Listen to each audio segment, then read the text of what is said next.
परम सन्मानियो गुरु रूप गुरु खालसा साध संगत जी, वाहिगुरु जी का खालसा वाहिगुरु जी की फतेह।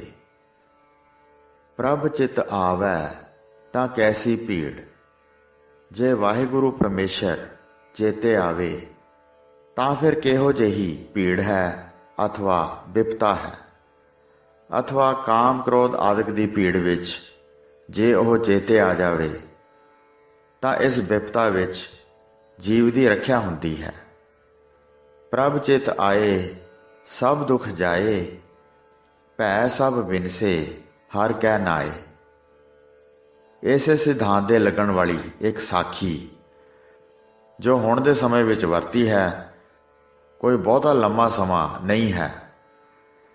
ਸੰਨ 1947 ਦੀ ਗੱਲ ਹੈ, जिस वेले भारत देश के समय ने करवट लई हिंदुस्तान ते पाकिस्तान के रूप विच बदल गया। देशां दीयां हद्दां मिणियां गईयां, लोकी अपने घर बार छड्ड के अपने अपने देश नूं परतन लगे। उस वेले बेअंत घटनावां दिल कंबाऊ वरतियां, क्योंकि बहुत सारे लुटेरे लोग बेगुनाह लोकां दीयां जानां लैण लगे सन।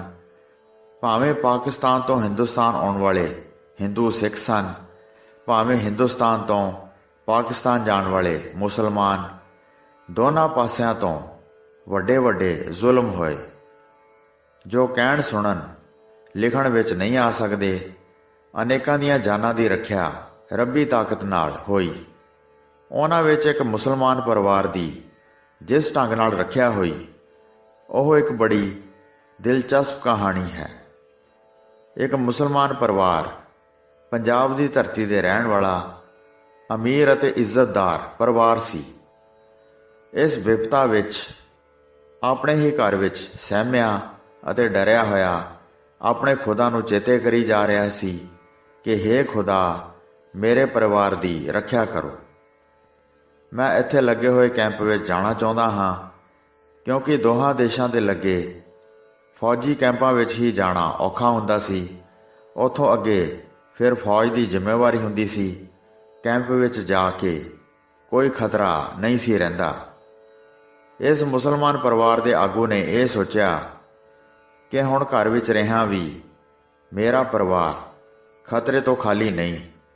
जे मैं इत्थों परिवार नूं लै के फौजी कैंप विच जांदा हां तां रस्ते विच मेरे परिवार की जान भी जा सकती है।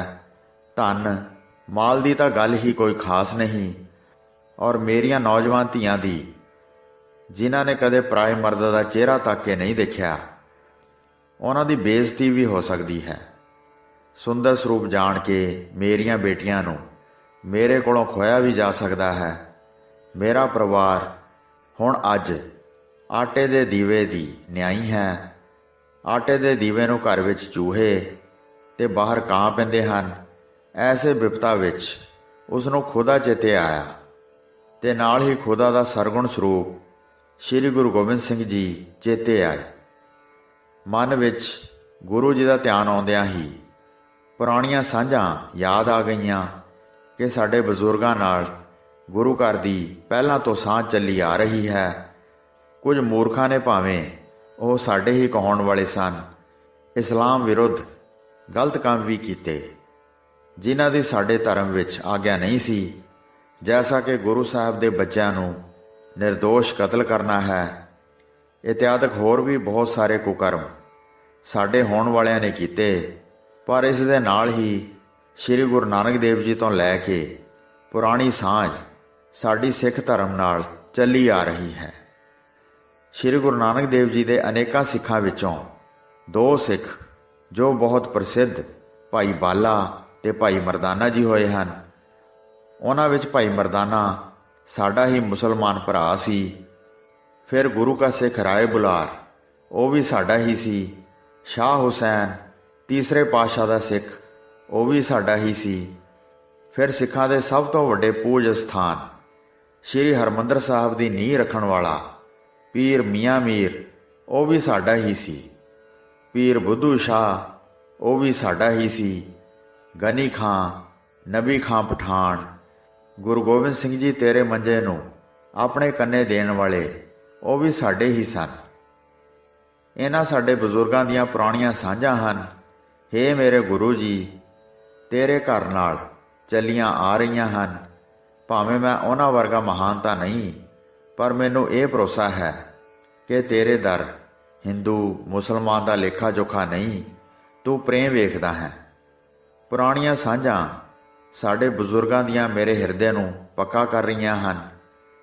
ਮੈਂ ਅੱਜ ਆਪਣੇ ਪਰਿਵਾਰ ਨੂੰ ਤੇਰੀ ਜ਼ਿੰਮੇਵਾਰੀ ਦੇ ਭਰੋਸੇ ਘਰ ਤੋਂ ਲੈ ਕੇ ਤੁਰਨ ਲੱਗਿਆ ਹਾਂ। ਹੁਣ ਤੇਰੀ ਮਰਜ਼ੀ, ਭਾਵੇਂ ਰੱਖਿਆ ਕਰ ਭਾਵੇਂ ਨਾ। ਇਹ ਸੋਚ ਕੇ ਇੱਕ ਮਨ ਅਰਦਾਸ ਕਰਕੇ ਆਪਣੇ ਪਰਿਵਾਰ ਨੂੰ ਲੈ ਕੇ ਤੁਰ ਪਿਆ। ਘਰ ਤੋਂ ਥੋੜ੍ਹੀ ਦੂਰ ਅਜੇ ਬਾਹਰ ਹੀ ਗਿਆ ਸੀ। ਦੂਰ ਤੋਂ ਇੱਕ ਘੋੜਸਵਾਰ, ਜਿਸ ਦੇ ਵਸਤਰ ਨੀਲੇ ਸਨ ਔਰ ਹੱਥ ਵਿੱਚ ਬਰਛਾ ਸੀ, ਗਾਤਰੇ ਕਿਰਪਾਨ, ਪੂਰੇ ਸਿੱਖੀ ਪਹਿਰਾਵੇ ਵਿੱਚ ਨੇੜੇ ਆਉਂਦਾ ਨਜ਼ਰ ਆਇਆ। ਪਹਿਲਾਂ ਤਾਂ ਸ਼ਸਤਰਧਾਰੀ ਸਿੱਖ ਨੂੰ ਦੇਖ ਕੇ ਸਹਿਮਿਆ, ਕਿਉਂਕਿ ਲੋਕਾਂ ਵਿੱਚ ਇਹ ਗਲਤ ਪ੍ਰਚਾਰ ਸੀ ਕਿ ਸਿੱਖ ਮੁਸਲਮਾਨਾਂ ਨੂੰ ਮਾਰਦੇ ਹਨ, ਜਦੋਂ ਕਿ ਸਿੱਖ ਕੇਵਲ ਜ਼ੁਲਮ ਕਰਨ ਵਾਲੇ ਨੂੰ ਹੀ ਮਾਰਦੇ ਹਨ। ਡਰ ਦੇ ਕਾਰਨ ਇੱਕ ਵਾਰੀ ਤਾਂ ਪਰਿਵਾਰ ਦੇ ਚਿਹਰੇ ਦਾ ਰੰਗ ਉੱਡ ਗਿਆ। ਜਿਉਂ ਹੀ ਸਿੱਖ ਨੇੜੇ ਆਇਆ, ਭੈ ਔਰ ਭਰਮ ਦੂਰ ਹੋ ਕੇ ਇੱਕ ਅਜੀਬ ਕਿਸਮ ਦਾ ਆਨੰਦ ਪ੍ਰਾਪਤ ਹੋਇਆ, ਜੋ ਆਨੰਦ ਕਦੇ ਨਮਾਜ਼ਾਂ ਪੜ੍ਹਨ ਤੋਂ ਵੀ ਨਹੀਂ ਸੀ ਪ੍ਰਾਪਤ ਹੋਇਆ। ਸਿੱਖ ਸਮਝ ਕੇ ਪਰਿਵਾਰ ਦੇ ਆਗੂ ਅਤੇ ਪਰਿਵਾਰ ਨੇ ਹੱਥ ਜੋੜ ਕੇ ਕਿਹਾ ਕਿ ਸਿੱਖਾ, ਅੱਜ ਅਸੀਂ ਬੜੀ ਭੀੜ ਵਿੱਚ ਹਾਂ। ਤੁਹਾਡੀ ਤੇ ਸਾਡੀ ਪੁਰਾਣੀ ਸਾਂਝ ਚੱਲੀ ਆ ਰਹੀ ਹੈ। ਕਿਰਪਾ ਕਰਕੇ ਸਾਨੂੰ ਫੌਜ ਦੇ ਕੈਂਪ ਤੱਕ ਛੱਡਣ ਦੀ ਖੇਚਲ ਕਰੋ। ਤਾਂ ਅੱਗੋਂ ਮਿੱਠੇ ਔਰ ਪਿਆਰੇ ਸੁਖਦਾਇਕ ਬਚਨ ਦੁਆਰਾ ਸਿੱਖੀ ਸਰੂਪ ਵਾਲਾ ਵਿਅਕਤੀ ਬੋਲਿਆ, ਮਿੱਠ ਬੋਲੜਾ ਜੀ ਹਰ ਸੱਜਣ ਸੁਆਮੀ ਮੋਰਾ, ਹੋਂ ਸੰਭਲ ਥੱਕੀ ਜੀ ਉਹ ਕਦੇ ਨਾ ਬੋਲੇ ਕੌਰਾ। ਕਿਉਂਕਿ ਪਰਮੇਸ਼ਰ ਭਾਵੇਂ ਕਿਸੇ ਰੂਪ ਵਿੱਚ ਆਵੇ, ਉਹ ਆਵਾਜ਼ ਤੋਂ ਪਹਿਚਾਣਿਆ ਜਾਂਦਾ ਹੈ। ਜਿਵੇਂ ਭਗਤ ਨਾਮਦੇਵ ਜੀ ਨੇ ਮਿੱਠੇ ਬਚਨ ਬੋਲਣ ਤੋਂ ਹੀ ਮਹਿਸੂਸ ਕੀਤਾ ਸੀ ਕਿ ਇਹ ਮਿੱਠੀ ਆਵਾਜ਼ ਪਰਮਾਤਮਾ ਤੋਂ ਬਿਨਾਂ ਹੋਰ ਕਿਸੇ ਦੀ ਨਹੀਂ ਹੋ ਸਕਦੀ। ਪਰ ਇਸ ਮੁਸਲਮਾਨ ਨੂੰ ਬਿਪਤਾ ਦੇ ਕਾਰਨ ਇਹ ਸਮਝ ਨਹੀਂ ਆਈ ਕਿ ਇਹ ਪਰਮਾਤਮਾ ਵੀ ਹੋ ਸਕਦਾ ਹੈ। ਇੱਕ ਸਿੱਖ ਹੀ ਸਮਝਦਾ ਰਿਹਾ। ਉਸ ਘੋੜੇ ਵਾਲੇ ਨੂਰਾਨੀ ਪੁਰਖ ਨੇ ਕਿਹਾ ਕਿ ਭਾਈ, ਮੈਂ ਤਾਂ ਆਇਆ ਹੀ ਇਸ ਕਾਰਜ ਲਈ ਹਾਂ ਕਿ ਤੇਰੀ ਰੱਖਿਆ ਕਰਾਂ। ਘੋੜੇ ਵਾਲਾ ਨਾਲ ਲੈ ਕੇ ਤੁਰ ਪਿਆ।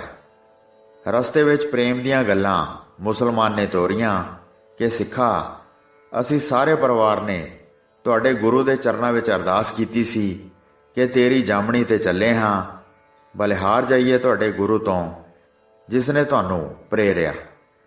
ਅੱਗੋਂ ਘੋੜੇ ਵਾਲਾ ਸਿੱਖ ਰੂਪ ਵਿੱਚ ਬੋਲਿਆ ਕਿ ਗੁਰੂ ਐਸਾ ਹੀ ਸਮਰੱਥ ਹੈ, ਜਿਸ ਨੇ ਮੇਰੇ ਮਨ ਨੂੰ ਪ੍ਰੇਰ ਕੇ ਤੁਹਾਡੇ ਕੋਲ ਲਿਆਂਦਾ ਹੈ।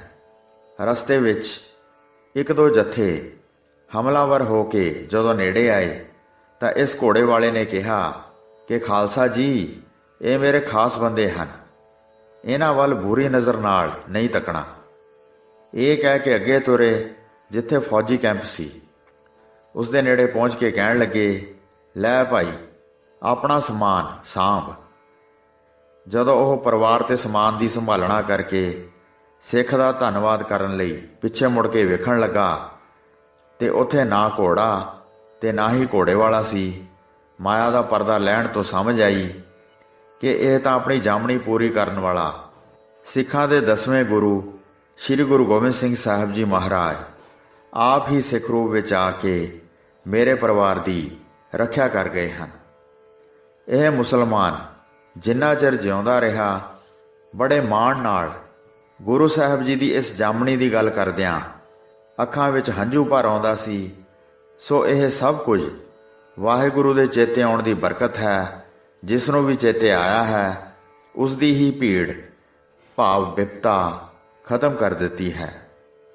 ਇਸ ਸਾਖੀ ਦੁਆਰਾ ਸ੍ਰੀ ਗੁਰੂ ਅਰਜਨ ਸਾਹਿਬ ਜੀ ਦੀ ਇਸ ਤੁਕ ਦਾ ਅਰਥ ਸਪਸ਼ਟ ਹੁੰਦਾ ਹੈ ਕਿ ਪ੍ਰਭ ਚਿਤ ਆਵੈ ਤਾਂ ਕੈਸੀ ਭੀੜ, ਹਰ ਸੇਵਕ ਨਾਹੀਂ ਜਮ ਪੀੜ। ਹਰੀ ਪਰਮੇਸ਼ਰ ਵਾਹਿਗੁਰੂ ਦੀ ਸੇਵਾ ਕਰਨ ਵਾਲਾ ਜੋ ਸੇਵਕ ਹੈ, ਉਸ ਨੂੰ ਜਮਾਂ ਦੀ ਪੀੜਾ ਨਹੀਂ ਹੋ ਸਕਦੀ। ਜਮ ਜੋ ਸਭ ਦੇ ਲਈ ਹੀ ਦੁਖਦਾਇਕ ਹੈ, ਸਭ ਨੂੰ ਹੀ ਦੁੱਖ ਪੀੜ ਦੇਣ ਵਾਲਾ ਹੈ। ਨਾਮ ਦੀਆਂ ਐਸੀਆਂ ਬਰਕਤਾਂ ਹਨ।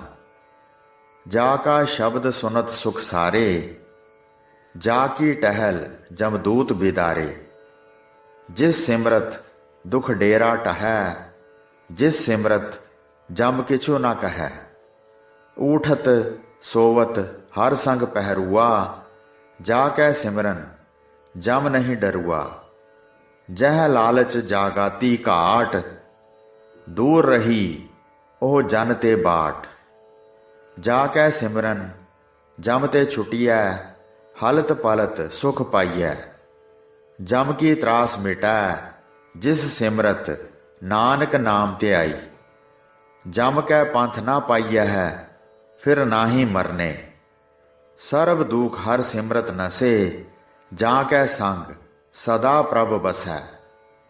ਹਰੀ ਪਰਮੇਸ਼ਰ ਵਾਹਿਗੁਰੂ ਦੇ ਸਿਮਰਨ ਕਰਕੇ ਸਾਰੇ ਦੁੱਖ ਨਸ ਜਾਂਦੇ ਹਨ। ਜਿਸ ਨਾਮ ਦੇ ਸੰਗ ਕਰਕੇ ਹਮੇਸ਼ਾ ਹੀ ਪ੍ਰਭੂ ਹਿਰਦੇ ਵਿੱਚ ਵਸਦਾ ਹੈ, ਅਥਵਾ ਜਿਨ੍ਹਾਂ ਸੰਤਾਂ ਦੇ ਸੰਗੀ ਹੋ ਕੇ ਪ੍ਰਭੂ ਵਸਦਾ ਹੈ, ਉਹਨਾਂ ਸੰਤਾਂ ਦੇ ਨਾਲ ਮਿਲ ਕੇ ਹਰੀ ਪਰਮੇਸ਼ਰ ਨੂੰ ਸਿਮਰ ਕੇ ਸਾਰੇ ਦੁੱਖ ਨਸ ਜਾਂਦੇ ਹਨ। ਹੋਈਆਂ ਭੁੱਲਾਂ ਚੁੱਕਾਂ ਦੀ ਖਿਮਾ ਬਖਸ਼ਣੀ ਜੀ। ਦਾਸ ਨੂੰ ਆਗਿਆ ਦਿਓ। ਵਾਹਿਗੁਰੂ ਜੀ ਕਾ ਖਾਲਸਾ, ਵਾਹਿਗੁਰੂ ਜੀ ਕੀ ਫਤਿਹ।